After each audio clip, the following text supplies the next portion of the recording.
Everyone, I hope all of you are doing well. ये है मेरा दूसरा वीडियो एमालगमेशन पर परचेज कंसिडरेशन का। आज हम डिस्कस करेंगे मेनली परचेज कंसिडरेशन है क्या, इसका बेसिक कॉन्सेप्ट क्या है इसके पीछे, और जो टेक्निक्स हम यूज करते हैं उसके लॉजिक क्या है। चलिए, तो व्हाट एग्जैक्टली इज एमालगमेशन जो है, तो वो तो हमने प्रीवियस जो मेरा वीडियो है उसमें डिस्कस कर लिया। What exactly is amalgamation, absorption and reconstruction. अगर आपने नहीं देखा है तो मैं डिस्क्रिप्शन में लिंक दे दूंगा, उसको देख लीजिए। आज हम कुछ टेक्निकल चीजों के बारे में बात करते हैं, यहाँ से असली जर्नी शुरू होगी। पहले जो क्लास था वो कंसेप्चुअल था। सो एमालगमेशन में हमने ये देखा है अब तक मेनली दो तरह की कंपनी इन्वॉल्व है। कौन सी? जो अपनी कंपनी को बेच रही है। जो कंपनी अपने आप को बेच रही है उसको हम टेक्निकल लैंग्वेज में क्या बोलते हैं, उसको हम बोलते हैं ट्रांसफरर कंपनी। मतलब ये तैयार हो गई है अपने सारे assets, whatever asset it has, it's ready to transfer it's the form of business to another company. जो दूसरा कंपनी है उसको हम लोग बोलते हैं ट्रांसफरी कंपनी। मैं कोशिश करूंगा मैं छोटा करके लिखूं, अगर मेरा पेन साथ दे तो। Transferee company is a company which is basically purchasing the company. इसीलिए हम ट्रांसफरर कंपनी को बोलते हैं क्या, ट्रांसफरर कंपनी को बोलते हैं सेलिंग कंपनी, सॉरी ट्रांसफरर को, और ट्रांसफरी कंपनी को बोलते हैं हम परचेजिंग कंपनी। अच्छा, इसमें अगर कंफ्यूजन होता है बच्चों को हमेशा, ट्रांसफरर मतलब मैं ट्रांसफर कर रहा हूँ, ट्रांसफरी, री वर्ड यूज हो रहा है, इसका मतलब कोई चीज हमारे पास आ रही है, इस तरीके से हमको सोचना है। अच्छा, सेलिंग कंपनी को हम लोग कभी कभी इसको हम लोग वेंडर कंपनी भी बोलते हैं। अच्छा, इसको हम लोग बोलेंगे ओल्ड कंपनी। इसका लॉजिक क्या है, इसका लॉजिक हमने पिछले क्लास में डिस्कस किया था। Because it business is going to be close down now, तो इसका बिजनेस बंद हो रहा है, इसलिए ये ओल्ड है। ये जो परचेजिंग कंपनी है इसको हम लोग बोलते हैं न्यू कंपनी। इसको हम लोग क्या बोलेंगे, इसको हम लोग बोलेंगे कि ये है न्यू कंपनी। मेनली जो अकाउंटिंग एंट्रीज होती है वो ट्रांसफरर कंपनी के प्रोस्पेक्ट से बनाई जाती है। ट्रांसफरर कंपनी में तो कुछ ज्यादा होता नहीं है। ट्रांसफरर कंपनी हमको क्या करना पड़ता है, बिजनेस जो है उसको क्लोज डाउन करना पड़ता है इसको। लेकिन यहाँ पर ट्रांसफरी कंपनी को हमें दिखाना पड़ता है कि हम बिजनेस को परचेज कर रहे हैं, उसके बाद उसको पेमेंट कर रहे हैं एक्सेट्रा, वो सारी चीजें आती है। So far we have understood that there are two companies that have to be involved in the process of amalgamation. One is transferee company, another is transferer company. Transferee company वो है जो दूसरों के बिजनेस को खरीद रही है, उसने डिसाइड किया कि मुझे इसके बिजनेस को खरीदना है, इसको कंटिन्यू करना है। तो इसको बेसिकली हम लोग और एक चीज बोलते हैं, वो है एमालगेमेटेड, GAMATED, एमालगेमेटेड कंपनी। मतलब ये एमालगेमेशन के बाद की वो कंपनी है, और ये वो है जो राजी होगी एमालगमेशन के लिए, तो इसको हम लोग बोलते हैं एमालगेमेटिंग, GAMATING, एमालगेमेटिंग। मतलब ये एमालगमेशन के लिए तैयार होगी। अच्छा, अब एक सिंपल सा सवाल, ट्रांसफरी कंपनी परचेजिंग कंपनी है, that we have understood. If transferee company purchasing the transferor company, what basically it purchase, it basically purchase the business of the transferor company. सही है गलत? उसका बिजनेस ही तो मैं परचेज करूंगा, उसकी कंपनी परचेज कर रहा हूँ, मतलब क्या, इसके बिजनेस ही तो मैं परचेज कर रहा हूँ। ओके, बदले में मुझे तो इसे कुछ देना पड़ेगा ना, बदले में तो मुझे इसे कुछ पे करना पड़ेगा। हम कोई भी चीज अगर मार्केट से खरीदने जाते हैं तो what we do, we basically pay for it, either in the form of cash और डिजिटल फॉर्म आजकल हो गया है। सो एमालगमेशन इसमें नहीं होता है, उसमें जो सारी फॉर्म्स जो होती है, टेक्निक या जो भी सारे हम लोग यूज करते हैं, उसमें ये नहीं होता है, उसमें हमें कुछ देना पड़ता है। तो उसको हम टेक्निकल लैंग्वेज में बोलते हैं, जो भी चीजें उसको देते हैं उसको हम लोग बोलते हैं purchase consideration. Purchase consideration, what exactly is purchase consideration? Purchase consideration को अच्छे से समझते हैं। A simple form of purchase consideration is that whatever the transferring company pay to the transferor company for the purpose of purchasing the business of transferor company to its real owner। हाँ, ये important चीज है। इसके owner को हम लोग क्या दे रहे हैं, किसके ओनर को, ट्रांसफरर कंपनी के ओनर्स को। तो मेनली एक कंपनी के ओनर कौन होते हैं, कंपनी के ओनर ये दो होते हैं, एक होते इक्विटी शेयर होल्डर्स और दूसरे होते हैं प्रेफरेंस शेयर होल्डर। तो हमने अभी तक ये समझा कि जब भी कोई बिजनेस परचेस होता है इसका मतलब उसका कुछ पेमेंट होता है उसके फॉर्म में। हाँ, उसको टेक्निकल लैंग्वेज में इस चैप्टर में हम लोग बोलते हैं purchase consideration. Transfer company transfer company का बिजनेस परचेस करती है, okay very good. but they are making payment to whom? They are making payment to the owners of the company. Who are the owner? Equity shareholder and preference shareholder. चलिए आप समझते हैं what exactly is purchase consideration. What exactly is purchase consideration? Purchase consideration का बड़ा simple definition है. अगर मैं company act 2013 के फॉर्म में जाऊं, कंपनी एक्ट 2013 बड़ा सिंपल तरीके से समझाती है. It says whatever has been paid to the owner. अभी हमने देखा कि ओनर को पे कर रहे हैं. अच्छा, किस कंपनी के ओनर को? Transferor, ACROR. जब भी मैं ट्रांसफरर बोलूं तो समझ जाइएगा कि सेलिंग कंपनी है, जो कंपनी अपना बिजनेस बेचने जा रही है, एमालगमेशन के लिए जा रही है. अगर ट्रांसफरर कंपनी के ओनर को ये सारी चीजें मिल रही है, कैश, शेयर्स और डिवेंचर्स, देन इन तीनों चीजों को, शेयर्स के दो डिवीजन हो सकते हैं. शेयर्स हम लोग इक्विटी शेयर्स भी दे सकते हैं और प्रेफरेंस शेयर्स. इनको हम लोग कंबाइनली क्या बोलते हैं? इनको हम कंबाइनली बोलते हैं purchase consideration. So what exactly is purchase consideration? Whatever is paid to the owner of the transferor company in the form of cash, in the form of shares, which is again divided into equity and preference share plus debenture, to the owners of the transferor company is technically known as purchase consideration. क्यों पे कर रहे हैं? मैं A limited हूँ, मैंने B limited को purchase किया है. मैं कौन सी कंपनी हूँ? मैं ट्रांसफरी कंपनी हूँ, और ये कौन सा है? ट्रांसफरर कंपनी है. तो उसको मुझे कुछ पे करना है. ऑब्वियसली जिस चीज को मैं पे कर रहा हूँ उसको मैं बोलता हूँ परचेज कंसिडरेशन. सो पेमेंट का फॉर्म समझ लीजिए, डिसाइड हुआ है 10 लाख रुपीज. ओके, तो मैंने ऐसा बोला कि जो 10 लाख रुपीज है उसमें से जो कैश है मैं दे दूंगा 5 लाख, जो इक्विटी शेयर कैपिटल है वो दे दूंगा 1 लाख, प्रेफरेंस शेयर कैपिटल है वो दे दूंगा और 1 लाख. कितना हो गया? 5 1 6 7. और जो है 3 लाख वो मैं दे दूंगा डिवेंचर्स के फॉर्म में. अच्छा, तो फिर ये 10 लाख जो मैं दे रहा हूँ ये क्या हो रहा है? ये हो रहा है परचेज कंसिडरेशन. तो इसका मतलब क्या कि ये तीनों चीजें ही हमेशा परचेज कंसिडरेशन होगी? नहीं. अगर मैं payment in the form of cash, simply cash ही कर रहा हूँ, वो परचेज कंसिडरेशन होगी. अगर if I am making the payment in the form of shares only, equity or preference, or simply equity or simply preference, we can simply say that it is purchase consideration. If we are making payment only in the form of debenture, it is also purchase consideration. Simple definition is कि इन तीनों के form में अगर पे कर रहे हैं, first thing, तीनों को मिला के कर रहे हैं, तीनों को छोड़ के कर रहे हैं, या फिर तीनों को एक एक को सेपरेटली कर रहे हैं.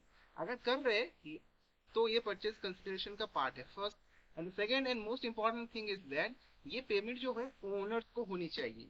ये पेमेंट जो हो रही है ये ओनर्स को होनी चाहिए. किसके ओनर्स को? ट्रांसफरर कंपनी के ओनर्स को.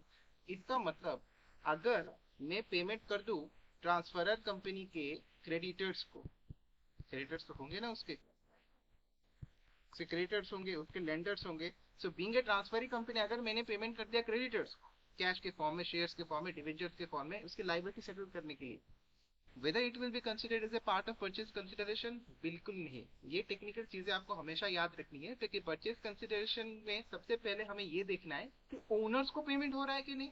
फर्स्ट, हाँ हो रहा है. क्या हो रहा है? कैश में हो रहा है, बिल्कुल कंसिडर इट. क्या शेयर्स में हो रहा है? Consider it. Whether it is going or making in the payment in the form of debenture, yes, consider it. So all this three if we consider, उसका कुछ वैल्यू निकल के आता है, उसको ही हम लोग बोलते हैं परचेज कंसिडरेशन. अच्छा, उसके क्या टेक्निक्स और मेथड्स हैं? सो पहला सबसे इम्पोर्टेंट और सिंपल तो नहीं है, अगर उसमें थोड़ी सी टेक्निकल चीजें हैं. तो सबसे पहले इंपॉर्टेंट चीज आती है, वो होती है नेट पेमेंट मेथड. है कि एक्चुअली नेट पेमेंट मेथड, देखिए हाइपोथेटिकल बैलेंस शीट लेता हूँ ओल्ड फॉर्मेट में, तो समझने में आसानी होगी. कि बैलेंस शीट है कंपनीज में, इस फॉर्म में तो आजकल नहीं बनती है. अच्छा, यहाँ क्या होता है? यहाँ होता है इक्विटी शेयर कैपिटल, देन होता है प्रेफरेंस शेयर कैपिटल, उसके बाद होता है रिजर्व एंड सरप्लस, देन यहाँ होता है लाइबिलिटीज, मेनली आउटसाइडर्स लाइबिलिटी. ये होता है एसेट्स हमारा. Net payment method first priority में हमें हमेशा इस्तेमाल करना चाहिए for the purpose of calculating purchase consideration. And remember, net payment method can be used only when all assets are settled and all liabilities are settled by the transferee company. क्या बोलने की मैं कोशिश कर रहा हूँ, अगर ट्रांसफरी कंपनी के साथ ट्रांसफरर कंपनी का सारे एसेट्स और लाइबिलिटी का सेटलमेंट हो गया है, इसका मतलब इसके बारे में मुझे टेंशन लेना नहीं है। अगर मैं ट्रांसफरी कंपनी हूँ और इसके बारे में मुझे टेंशन लेना नहीं क्योंकि इसके सारे सेटलमेंट्स हो गए हैं, तो बचा क्या? बचा ये equity, share capital, preference share capital, reserve and surplus.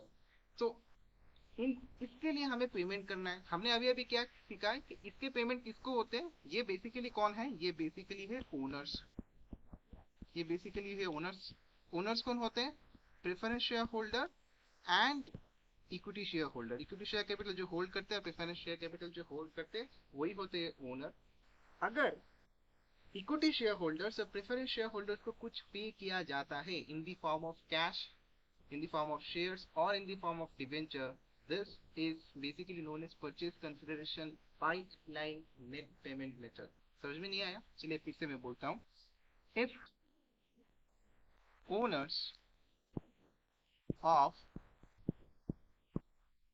transferor company are being paid whatever in the form of cash, whatever in the form of shares, and in the form of debentures, we combinedly call this as purchase consideration by applying net payment method. अब कुछ बातें हमको याद रखनी पड़ेंगी कि net payment method तभी apply होगा सारे एसेट्स और लायबिलिटी का सेटलमेंट हो चुका है, मतलब इनके बारे में हमें सोचना ही नहीं है, तब हम डायरेक्ट ओनर को पे कर रहे हैं। ओके, नेट पेमेंट मेथड को एक और नाम से जाना जाता है, इसको हम लोग कहते हैं एक्सचेंज रेट सिस्टम। बोलो, सिंपली सिस्टम ही बोलते हैं, मैकेनिज्म तो नहीं होता, but actually exchange rate mechanism होता है। इसको एक्सचेंज रेट सिस्टम क्यों बोलते हैं, चलिए इसको समझते हैं एक एग्जांपल पे। अगेन वही वाला एग्जांपल लेते हैं। Say for example I am A limited, I am हूँ, आई एम ट्रांसफरी कंपनी। मैं ये वर्ड को यूज कर रहा हूँ ताकि आपको यूज टू हो जाए। मैं इस चीज के बारे में बोल रहा हूँ, मैं बोल रहा हूँ परचेजिंग कंपनी के बारे में। ऑब्वियसली मैंने किसकी बिजनेस खरीदा होगा? मैंने बी लिमिटेड का बिजनेस खरीदा होगा। ये बी लिमिटेड कौन है? ये हो गया ट्रांसफरर कंपनी, मतलब ये हो गई सेलिंग कंपनी। अच्छा, मैंने अगर इसकी बिजनेस खरीदी है तो इसको मैं ऑब्वियसली कुछ पे कर रहा हूँ। अब एक मान लीजिए, एग्जाम्पल के लिए समझते हैं कि ट्रांसफरी कंपनी जो है उसके पास है 10,000 equity share capital at the rate of से ₹10, या फिर पकड़ लेते 20,000। हाँ, 20,000। और जो ट्रांसफरी कंपनी है उसके पास भी है 10,000 equity share capital at the rate of ₹15। अब जब परचेज कंसिडरेशन की बात आ रही है, जो हमने अभी सीखा, if a transferee company purchase the business of transfer company in consideration they have to pay something. What exactly they pay? We call it as purchase consideration. Purchase consideration के तीन फॉर्म होते हैं, एक होता है कैश, एक होता है शेयर, एक होता है debenture. Now here it has been decided that, समझ लीजिए एक ऑफर मिल रहा है। ए लिमिटेड ने बी लिमिटेड को ये बोला कि आपकी जो शेयर से, मतलब परचेज कंसिडरेशन है, मुझे आपको परचेज कंसिडरेशन से फॉर एग्जांपल देना है 1.5 लाख रुपए। कुछ कैलकुलेट किया गया है और ये निकाला गया है कि आपको मुझे 1.5 लाख रुपए देना है। तो या फिर ऐसा ऐसा पकड़ते हैं कि 1.5 लाख रुपए नहीं, इसको दूसरे तरीके से समझते हैं। पहले ये एग्जाम्पल में टफ में नहीं जाते, सिंपल तरीके से समझते हैं। ये कह रहा है कि आपको जितने भी परचेज कंसिडरेशन देना है कैश और डिवेंचर्स के अलावा, उसके बदले मैं आपको कुछ शेयर्स दूंगा। उसने कहा ठीक है भैया शेयर्स तो आपके पास ऑलरेडी कितने शेयर्स है? उसने कहा, बी लिमिटेड ने कहा कि मेरे पास ऑलरेडी 10,000 शेयर्स है। तो ए लिमिटेड ने कहा ठीक है, आपके 10,000 शेयर्स के बदले आप मेरी कंपनी के जो है 10,000 शेयर्स ले जाइए। अगर आप बी लिमिटेड है तो क्या ये ऑफर एक्सेप्ट करेंगे? बिल्कुल नहीं। क्यों नहीं करेंगे, जरा सोचिए। मेरे जो शेयर्स है, being A B limited A transfer company, my share price और market price is 15 and their share price is 10। तो मैं क्यों लूं? मेरे कंपनी के शेयर 15 रुपए के हैं और जो ट्रांसफरी कंपनी है उसके शेयर 10 रुपए के हैं, तो मैं 10 रुपए के शेयर इससे क्यों लूं? वो भी 10,000 शेयर लेना नहीं चाहिए क्योंकि उसके कंपनी शेयर मार्केट प्राइस जो है कम है। So in that case what basically been done, तो ए लिमिटेड जो है वो उसको एक ऑफर देगी। ये निकालेगी कि बी लिमिटेड का जो शेयर मार्केट प्राइस है वो 15 रुपए है और मेरा जो मार्केट प्राइस वो 10 रुपया है। इसका मतलब 1.5 टाइम का डिफरेंस आ रहा है, 1.5 टाइम्स भी बोल सकते हैं, इसका डिफरेंस आ रहा है, तो अब मैं क्या करूँ? तो वो एक दूसरा ऑफर देगी, वो बोलेगी ओके रुकिए, अगर आपकी कंपनी का एक शेयर आपके पास है, इसका बदले जो है मैं आपको 1.5 शेयर दूंगा, क्या आप लेंगे? लेंगे बी लिमिटेड? अब आप सोचिए क्या आप लेंगे? बी लिमिटेड बोलेगा हाँ। अब मुझे कोई नुकसान नहीं है, क्यों? क्योंकि अगर मेरे पास 10,000 शेयर है तो ये अगर 1.5 रेशियो मैंने अप्लाई किया यहाँ पर तो ये हो जाएंगे 15,000। अगर एक शेयर के बदले 1.5 मिल रहा है तो 10,000 शेयर के बदले कितने मिलेंगे? 15,000 मिलेंगे। ओके, इन 15,000 शेयर्स को मैं कंसिडर करता हूँ। अगर इसको मैं मल्टीप्लाई करूंगा मेरे मार्केट प्राइस से तो मेरे पास काफी अच्छा पैसा आ जाएगा उसके मुकाबले। और अगर मैं उसके मार्केट प्राइस से भी मल्टीप्लाई करूंगा तो उसके मार्केट प्राइस का जो 1.5 लाख रुपए का शेयर है वो मुझे मिल रहा है, क्योंकि उसका मार्केट प्राइस 10 है, उसके 15,000 शेयर मिल रहे हैं, और मेरे पास अपने तो 10,000 थे, वो 1.5 लाख रुपए के हैं। तो अब मुझे कोई नुकसान नहीं लग रहा है। लग रहा है क्या कोई नुकसान? नहीं, क्योंकि मैं फायदे में हूँ, क्योंकि मेरे 10,000 के बदले वो 15,000 रुपए दे रहा है। तो मैं बात यहाँ पर कहना ये चाहता हूँ कि कभी कभी ऐसा होता है क्वेश्चंस में, जब आप परचेस कंसिडरेशन निकालने की कोशिश करेंगे अंडर नेट पेमेंट मेथड में, कभी कभी ये लिखा रहता है कि ट्रांसफरर कंपनी जो होता है, सॉरी, ट्रांसफरी कंपनी जो होता है, ऐसा लिखा रहेगा कि transferee company is ready to offer और offering 5 equity shares for every 4 equity shares held और 6 equity share for every 3 equity shares held. तो वो क्या कर रही है? शेयर्स को एक्सचेंज कर रही है, which is also a part of purchase consideration. So ये अगर सिचुएशन आती है तो हमको इस तरीके से सोचना, इसीलिए नेट पेमेंट मेथड को एक्सचेंज रेट मैकेनिज्म भी बोलते हैं। अच्छा, एक चीज हमेशा याद रखना है कि नेट पेमेंट मेथड को हमेशा प्रायोरिटी देनी है। नेट पेमेंट मेथड को हमेशा हमें प्रायोरिटी में रखना है। परचेज कंसिडरेशन कैलकुलेट करते वक्त इसकी होगी फर्स्ट प्रायोरिटी। क्यों भाई इसकी फर्स्ट प्रायोरिटी? क्योंकि कि अभी भी हमने सीखा कि बैलेंस शीट में जितने भी एसेट्स है, आउटसाइडर लाइबिलिटी है, और शेयर होल्डर्स फंड जितने भी है, अगर ये सारे सेटल हो गए हैं, इसका मतलब है ये बचे हैं, तो इसके लिए ही हम परचेज कंसिडरेशन कैलकुलेट करते, तो ज्यादा मेहनत नहीं करनी है हमें। तो नेट पेमेंट मेथड को हमें हमेशा हमेशा प्रायोरिटी देनी है। अगर ये नहीं निकाल पा रहे हैं हम कि whatever has been paid in the form of cash, shares, debenture, तब हमें जाना है दूसरे टेक्निक्स पर। दो चीजों का ख्याल हमें रखना है कि पेमेंट जो हो रही है वो हो रही है ओनर्स को। हाँ, ओनर्स को पेमेंट होना बहुत जरूरी है। ओनर्स को मैं फिर रिपीट कर रहा हूँ, preference share holder and equity share holder, इनको हो रही है कि नहीं? और पेमेंट जो है क्या ये 3 फॉर्म में हो रही है, मतलब इन तीनों में से किसी एक में हो रही है या 2 में हो रही है, क्या सबको मिला के हो रही है? अगर ये सारी चीजें हो रही है तब हम को कंसिडर करेंगे परचेज कंसिडरेशन कैलकुलेट करते वक्त। So whatever has been paid to the real owners of the business in the form of cash, shares and debenture is known as purchase consideration, and combined it is known as calculated form of purchase consideration by applying net payment method। समझ में आया net payment method? Okay, तो ये दूसरा technique कौन सा है? दूसरी टेक्निक जो है उसको बोलते हैं हम नेट एसेट मेथड। अच्छा, इन दोनों में फर्क क्या है? फर्क है ये देखिए, ये मेरी बैलेंस शीट है, फिर से ओल्ड स्टाइल में मैं लिख रहा हूँ। यहाँ पर मेरे एसेट्स है, कुछ भी हो सकते हैं यहाँ पर एसेट्स। ओके, यहाँ पर हो गए मेरे इक्विटी शेयर कैपिटल, यहाँ पर हो गए मेरे प्रेफरेंस शेयर कैपिटल, यहाँ हो गए मेरे रिजर्व एंड सरप्लस। और लाइबिलिटी फॉर्म में मैं जो लिख रहा हूँ समझ लीजिए ये आउटसाइडर्स लाइबिलिटी है। यहाँ जो है फिक्टिशियस एसेट्स है। अच्छा, ये fictitious assets क्या होता है? Fictitious assets are those assets which cannot be converted into cash, which basically do not carry a realizable value। मतलब डिवेंचर्स इशू कर रहे हैं डिस्काउंट में, तो वो कंपनी के लिए एक एक्सपेंस है, वो यहाँ लिख देते हैं। कंपनी को लॉस हो रहा है, वो आपने देखा होगा बैलेंस शीट में, यहाँ लिख देते हैं। प्रिलिमिनरी एक्सपेंसेस जो है कंपनी राइट ऑफ करना चाह रही है, वो यहाँ पर लिख देते हैं। Discount on issue of share जो है, सो ये कंपनी के बेसिकली लॉसेस। लॉसेस ऐसे कैसे हो जाते हैं? लॉसेस ऐसे इसलिए होते हैं, समझ लीजिए ये जो है प्रिलिमिनरी एक्सपेंसेस है 100 करोड़ का, तो हमने ये डिसाइड किया कि इसको जो है 5 साल में इसको राइट ऑफ करना है। तो हर साल जब भी हम प्रॉफिट एंड लॉस अकाउंट बनाएंगे तो उसमें 20 करोड़ यहाँ लिखेंगे as an expenses, second year इसको यहाँ लिखेंगे as an expenses, third year इसको यहाँ लिखेंगे, मतलब अपनी बैलेंस शीट में लिखते, प्रॉफिट एंड लॉस अकाउंट में लिखते जाएंगे, राइट ऑफ करते गए। तो जब भी पहले साल हम लिखेंगे बैलेंस कितना रहेगा 80 करोड़, सेकंड ईयर में कितना रहेगा, AR रहेगा 60, उसके बाद कितने रहेगा, यहाँ रहेगा 40। बैलेंस तो रह जा रहा है ना, इस बैलेंस को कहाँ दिखाएंगे, इस बैलेंस को बेसिकली हम लोग दिखाते हैं बैलेंस शीट में। कहाँ पर, एसेट साइड में, under the heading TCS asset. क्योंकि ये हमारे लिए वो एसेट नहीं है, लेकिन एसेट जनरेट करने के लिए पैसा खर्च किए, तो इसको एसेट साइड में बेसिकली हम लोग दिखाते हैं, लेकिन this are not realizable in cash. So net assets method हमें क्या सहायता करता है, नेट एसेट्स मेथड जो है हमें किस तरीके से और कैसे सहायता करता है। नेट एसेट मेथड कहता है अगर हम नेट पेमेंट मेथड कैलकुलेट नहीं कर पा रहे हैं, तो हमें सबसे पहले देखना है कि जो ट्रांसफरी कंपनी है, सॉरी, जो ट्रांसफरी कंपनी है, ट्रांसफरी कंपनी कौन सी एसेट्स ले जा रही है और कौन सी लाइबिलिटी जो है उसके पेमेंट के लिए राजी कर ली। मतलब हो सकता है सारे एसेट्स ले जाए, और हो सकता है कुछ लाइबिलिटी ले जाए, हो सकता है कुछ एसेट्स ले जाए, कुछ लाइबिलिटी ना ले।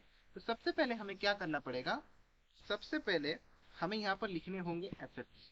मैं कैलकुलेट करने की कोशिश कर रहा हूँ परचेज कंसिडरेशन। अच्छा, एसेट्स मान लीजिए, यहाँ पर एसेट्स जो है, यहाँ पर एक लैंड है जिसकी वैल्यू आपने बुक वाले पर लिखी है 1.5 लाख। क्या आज के डेट में ये 1.5 लाख होगा, मान के चलिए ये आज के डेट में है 2 करोड़। तो क्या आप इसको 1.5 लाख में बेच देंगे ट्रांसफर कंपनी को, या फिर 2 करोड़ में? ऑब्वियसली आप बोलेंगे भाई मार्केट वैल्यू में लो। तो एसेट्स को हमेशा लेते हैं उनकी मार्केट वैल्यू में, ठीक है। उसके बाद उससे मैं माइनस करूंगा क्या, आउटसाइडर लाइबिलिटी। में शॉर्ट फॉर्म में लिख रहा हूँ ओएल, आउटसाइडर लाइबिलिटी। ये कौन से फॉर्म में होगी, ये होगी उनकी पेएबल वैल्यू फॉर्म में, ये होगी उनके पेएबल वैल्यू। मतलब आज के डेट में मुझे कितना पेमेंट करना पड़ रहा है, जितना आएगा डिफरेंस, उसको ही हम लोग बोल देंगे परचेज कंसिडरेशन। तो ये तो बड़ा सिंपल मेथड था, इसमें क्या था, इसमें कोई मुश्किलात नहीं है। प्रॉब्लम ये है कि ये टेक्निक हम तभी इस्तेमाल करते हैं जब हमें स्पेसिफिकली इंफॉर्मेशन दिया नहीं जाता कि what are the assets are being taken by the transferor company, sorry, transferee company of transferor company. Remember this is the balance sheet of transferor company, FEROR, transferor company. So कौन कौन से assets वो ले जा रही है वो पूरी तरीके से बताता नहीं है, और कितने वैल्यूज में ले जाए उसके बारे में भी पूरा डिटेल इन्फॉर्मेशन नहीं है हमारे पास। तो तब हम ये टेक्निक इस्तेमाल करते हैं। उसके बाद जो परचेज कंसिडरेशन निकला उसकी पेमेंट कर देते हैं। किसको करेंगे, उसकी पेमेंट कर देंगे ओनर्स को। अब ये ओनर्स को बार बार मैं रिपीट कर रहा हूँ, ओनर्स जो है preference share holder and equity share holder, इनको कर देंगे। ये दोनों में डिफरेंस है ये, रिमेंबर। ये जो टेक्निक है ये आती है आपकी सेकंड प्रायोरिटी में। फर्स्ट कौन सी, नेट पेमेंट मेथड, वो सबसे आसान है, सबसे इजी है, सबसे कन्वीनियंट है, सबसे रिलायबल है, सबसे ऑथेंटिक है। इसका मतलब ये नहीं कि ये ऑथेंटिक नहीं है, ये भी ऑथेंटिक है, इसको भी आपको अप्लाई करना पड़ेगा, सिचुएशन के ऊपर डिपेंड करता है। ये मेनली दो तरीके का टेक्निक्स है जो हम यूज करते हैं। Now apart from this there are one more technique, one more popular technique which is known as intrinsic value method. Intrinsic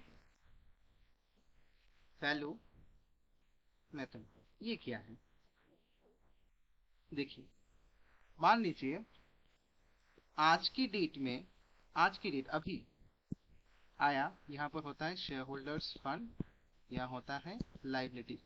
आज की डेट में अगर मैं अपनी कंपनी को बेच दूं, मतलब लिक्विडेट कर दूं, if my company is going to close today, what should be exact price of my per equity share which is prevailing in the market, ये मैं जानना चाहता हूँ।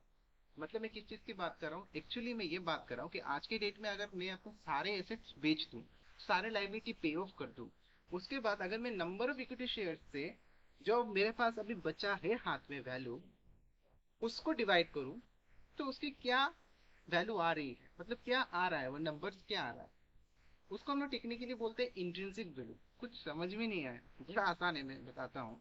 Say for example if we consider all the assets and if we decided to sold all those assets at their market price, okay, मतलब मैं अपनी company बेच रहा हूँ, याद रखिएगा कंपनी बेच रहा हूँ मैं, अच्छा।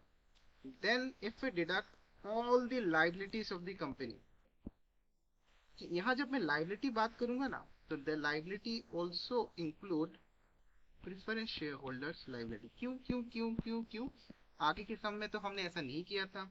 अगर मैं आगे का सम देखूं नहीं, हाँ, तो हमने आउटसाइडर लाइबिलिटी बोला, इसलिए बोला क्योंकि यहाँ पर जो है बिजनेस जो है होने जा रहा है बंद। तो भैया हमने ये सीखा है, अगर मेरे पास लाइबिलिटी है, मैं इनको पे कर रहा हूँ एसेट्स बेचने के बाद, तो मैं प्रेफरेंस शेयर होल्डर्स, जो शेयर होल्डर्स फंड में है, उनको भी पे करना पड़ेगा, क्योंकि at the time of taking money from them I make them promise, I make a promise that I will pay you a certain percentage of money in the form of dividend every year. And in the time of crisis, at the time of crisis, you are only the one who are getting first preference after settling all the outsiders liability. मतलब outsiders को payment करने के बाद preference share holder को मुझे payment करना ही पड़ेगा। तो इसीलिए यहाँ पर मैं प्रेफरेंस शेयर होल्डर्स लिख रहा हूँ। ये चैप्टर हम क्या कर रहे हैं, ये चैप्टर हम कर रहे हैं एमालगेमेशन का। अच्छा, एमालगेमेशन में क्या चीज सीख रहे हैं हम, परचेज कंसिडरेशन। तो यहाँ पर जब मैंने लिखा include preference share holders value of purchase consideration, क्यों, क्योंकि हम परचेज कंसिडरेशन निकालने की कोशिश कर रहे हैं ना। क्योंकि मैंने क्या बोला, ये एक तीसरा टेक्निक है जिसको हम लोग यूज करते हैं परचेज कंसिडरेशन कैलकुलेट करने के लिए। तो मैं टेक्निकली क्या निकाल रहा हूँ पता है, मैं टेक्निकली ये निकाल रहा हूँ कि मेरे आज के डेट में नेट वर्थ कितनी है। नेट वर्थ पर्सनल केस में भी होता है, अगर हमारे सारे एसेट्स हम जोड़ दें, हमारे पास जो भी है म्यूचुअल फंड में है, शेयर्स में है, हमारी प्रॉपर्टी के वैल्यू है, सारे जोड़ दें, उसके बाद if a deduct all our liabilities whatever we have the bank loan, car loan, home loan etcetera, credit card के बिल सारे डिडक्ट करने के बाद कुछ हमारे पास रहता है ना, तो that is our individual network. Similarly company के भी नेटवर्क होते हैं। अगर कंपनी ने ये डिसाइड किया कि आज के दिन मुझे बंद करना है, so what exactly its net worth after making payment to its preference share holders, that we need to find out. उसके बाद हम लोग क्या करेंगे, इसको डिवाइड कर देंगे नंबर ऑफ इक्विटी शेयर। जो वैल्यू हमको मिलेगी उसको हम लोग बोलेंगे इंट्रिंसिक वैल्यू। अब इससे हमें करना क्या है, इससे हमें ये देखना है कि हमारी कंपनी की वैल्यू कितनी है। कभी कभी फाइनेंस में ये होता है क्या, जब हमको किसी मार्केट जाके किसी कंपनी के शेयर्स खरीदना हो, समझ एक्स लिमिटेड है, उसका मार्केट प्राइस है 350, उस कंपनी का किसी ने इंट्रिंसिक वैल्यू निकाला, पॉसिबल है क्योंकि हमारे पास रिपोर्ट्स होती है, it has been found that the intrinsic value is 400। आप बताइए now whether the share is over price और अंडर प्राइस। अगर मार्केट में 350 रुपए में बिक रही है और इसका 400 रुपए इंट्रिंसिक वैल्यू, इसका मतलब है दिस इज अंडर प्राइस, इसको खरीद लेना चाहिए। अगर ऑपोजिट हुआ, अगर ये यहाँ पर 400 हुआ और ये यहाँ पर होगा 350, इसका मतलब ये ओवर प्राइस है, कभी भी गिर सकती है, तो बेच दो भाई, शेयर बेच दो। ये एक तरीका है फाइनेंस में कैलकुलेट करते हैं, इसी टेक्निक को हम लोग यूज करते हैं परचेज कंसिडरेशन कैलकुलेट करने के लिए। अगर इंट्रिंसिक वैल्यू के टेक्निक से हमें बोल रहा है, दिया रहता है तो उसको लेते हैं, अगर नहीं दिया रहता है इस तरीके से कैलकुलेट करके निकालते हैं। कैसे निकालते हैं, देखिए एक एग्जांपल लेते हैं। Let us take a very simple example. End of side से हो गया इसलिए ये वो हो रहा है, तो इसको मैं कर देता हूँ डिलीट। इसको मैं कर देता हूँ डिलीट, सारी चीजों को इरेज हो गया। हाँ देखिए इसका एग्जांपल लेते हैं। मान लीजिए यहाँ पर है A limited, again A limited ला लिया आपने, हाँ सॉरी क्या करूँ, transferee company and B limited is, इसके बाद कोई कॉन्सेप्ट नहीं बचा, ट्रांसफरर कंपनी। अच्छा, इसके जो कैपिटल स्ट्रक्चर है इसकी थोड़ी सी झलक में देता हूँ। मान लीजिए इसके पास है 10,000 equity share capital at the rate of ₹10।